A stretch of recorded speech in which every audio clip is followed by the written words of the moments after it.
Everyone, good morning. সবাই কেমন আছো? Welcome back to my channel and welcome back to a new mini blog. এটা কি খাচ্ছি বলো তো? রোদ্দুরে বসে বসে হরলিক্স খাচ্ছি। মানে স্নান টান করে উঠেছি।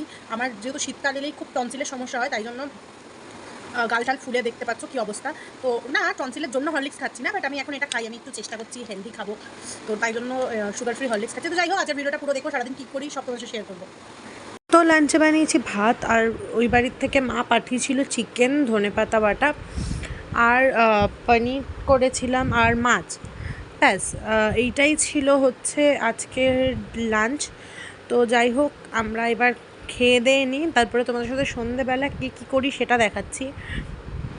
তো তারপরে ওই বাড়িতে গেলাম, আর রুপিতাকে বললাম একটু মেহেন্দি পরিয়ে দে। তো মেহেন্দি পরতে পরতে হট করে ফোন এলো যে দিদির শরীর খারাপ, তাই দিদির বাড়িতে গেলাম দিদিটাকে দেখতে। আর দেখো, গিয়ে তো দেখি সেই মহিলা, আর এই মহিলাকে দেখো একভাবে আমার দিকে তাকিয়ে আছে। যাই হোক, ওকে আদর করে বাড়ি চলে এলাম। Good night. আজকের ভিডিওটাই হচ্ছে অন্য একটা